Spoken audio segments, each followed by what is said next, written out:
Peace, my family. Next question. What was the life of Jesus like after the crucifixion of Judas? Question. This is Master Teacher Dr. Malachi's year's answer. When Jesus left his disciples, he, along with Mary, his mother, traveled on foot to Damascus. The place where he stayed in Damascus for some time was about 2 miles from the city, and from then right up until now, the place is still known as Kanu Isa, although originally its name was Rabawa. Jesus stayed there long enough to join a brotherhood, which today is called the Order of Suaf, the Kiwatakaya Order of the Suaf, found in Turkey.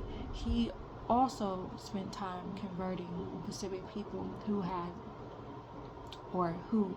would keep silent about his presence. One of the people he converted was Ananias, who became one of his disciples, Acts 9:10.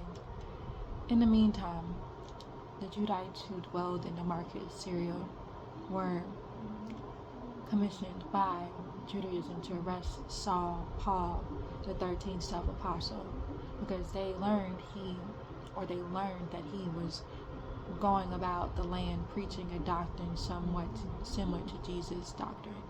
Paul, the 13th self-appointed apostle, was never commanded by Jesus to be an apostle or to teach. As Paul himself says, Jesus only told him to be a witness. Acts 22:12-16.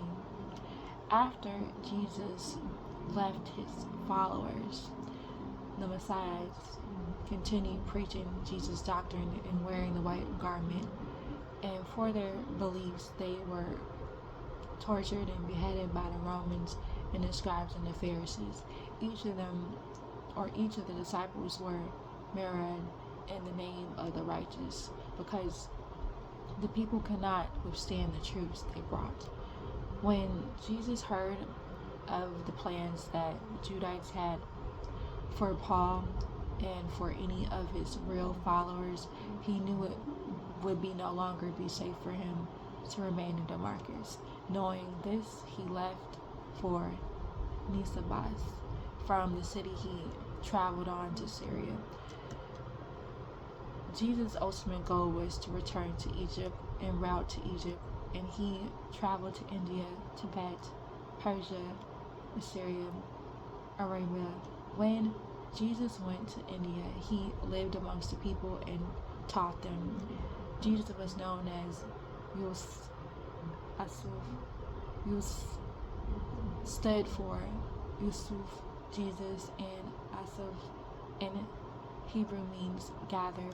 The tomb of Yusuf Asaf is the tomb which the Ahmed Yana Sank says fits the description of the tomb of Jesus. In actuality, the tomb of Judas, who was crucified instead of Jesus. His body was shipped to India by Joseph of Arimathea and Nicodemus, 2 of Jesus' secret disciples. However, Jesus did not die in India. He died in Egypt, his final stop, at the age of 120. It was in Egypt that Jesus became a private student, being taught the mysteries of Egypt. He also completed the 7 schools. The 7 tests: the first test, sincerity; the second test, justice; the third test, faith; the fourth test, philosophia; the fifth test, heroism; the sixth test, divine love; the seventh test, learning the method of preserving life, and received his scroll of the highest degree from the high priest Melchizedek. Revelations 1:13-14. And it reads, "And in the middle of the 7 golden candlesticks, he who resembled the appointed son of a human being, clothed in a garment long down to his feet, and he had an ash-like belt of gold on his chest, and the head of his head was white like white wool, and it was like snow, and his eyes were as the flame of fire." Jesus knew that he had gained the highest height of wisdom of any man. This enabled him to stand in a rank of his own, separate from the average man.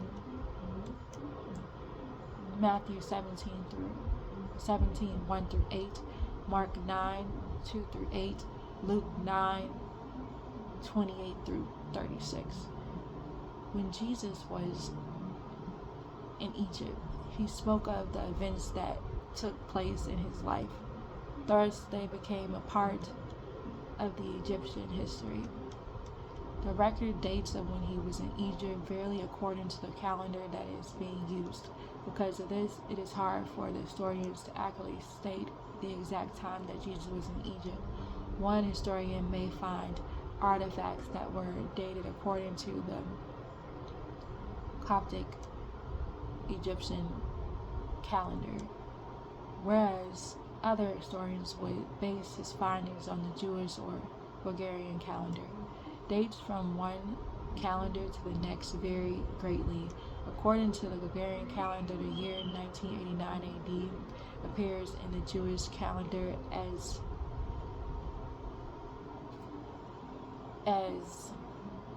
5749, in the Chinese calendar as 4688, and in the Islamic calendar as 1409 AH. This is where the confusion starts. I repeat, Jesus died of natural causes. In other words, old age.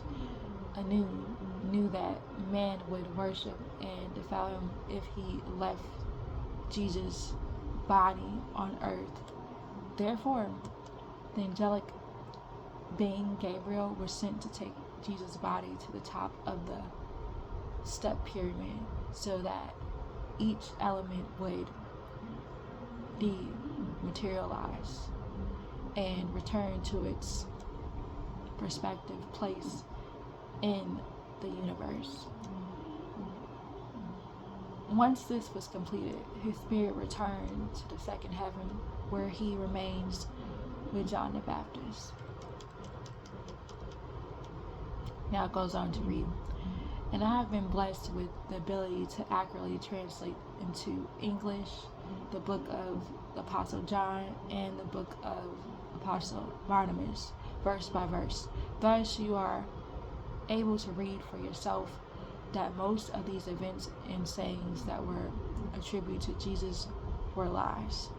You can now understand why the evil one calls the crucifixion and ascension of Jesus the greatest story ever told.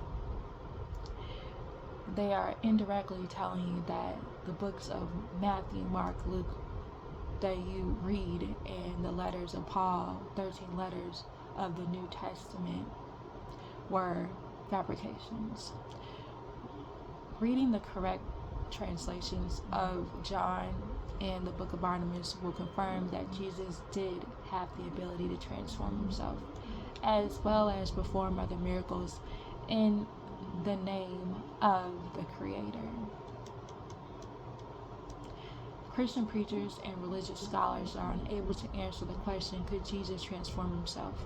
Because they are not learned in the languages of the scriptures that they believe in so much, and they base their entire doctrine on the writings of Paul, the 13 self-appointed apostle. Saul did not follow the teachings of Jesus. The teachings that you adore to call Christianity are Paul's. the Antichrist. This is what Paul saw, teaches, and you can read it in his books.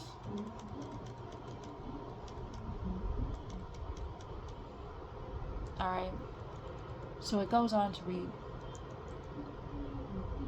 2 Corinthians 11:17.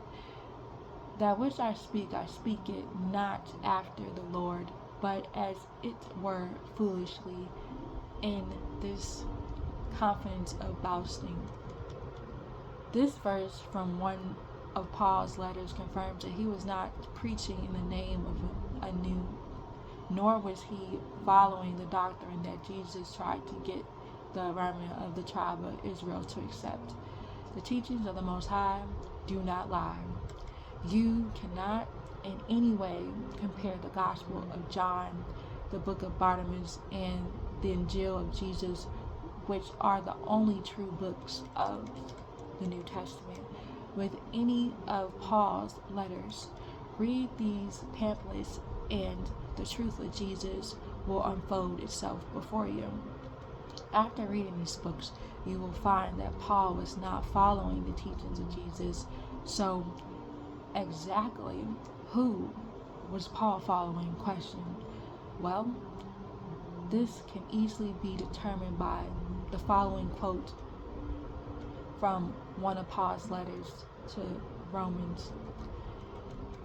And it reads Romans 7:14-18-21, and I quote, "For we know that the law is spiritual, but I am carnal, sold under sin. For I know that in me, that is, in my flesh, dwelleth no good thing.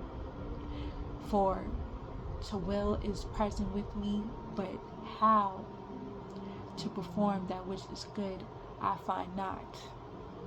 For the good that I would, I do not. For the good that I would, I do not. But the evil which I would not, that I do. Now, if I do that, I would not. It is no more I that do it, but sin that dwelleth in me. For I find then a law, that when I would do good, evil is present with me." This quote is a recording of the sermon Paul gave to the Romans while he was possessed with the spirit of evil one. One moment. He was possessed with the spirit of the evil one, who was speaking through Paul, describing his nature and the law that governed him. Now, did the spirit of the evil ones ever speak through any of the other disciples of Jesus confessing his nature? Question. No. So why did the evil one, speak through Paul? Because Paul was not following the teachings of Jesus, who was teaching the word of anew. Paul was following the teachings of his Christ, the evil one. I want all of you to become accustomed to testing the spirit. I want all of you to become accustomed to testing the spirit. 1 John 4:1. Open your Bible up. Don't take my word for this, and don't take my word for it.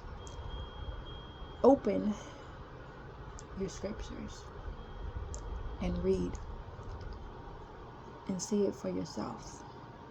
Don't believe me, check it out. Now, could Jesus transform himself? Question. Yes.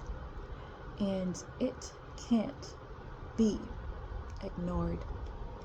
The facts are facts. the beginning. All right now. So that right there was the end of that scroll. So, something to really take a look at and go back and check your tools, your scriptures, and go back and read again. You know what I mean? Sometimes it's for us to go back and take another look with more open eyes to see what's really happening in the scriptures, in the stories, right? What do you got to lose? You know? You know what I mean? Alright, this is your time to do so. Alright, so check it out. In the words of our master teacher. Alright now, until next time, much love and gratitude. Peace.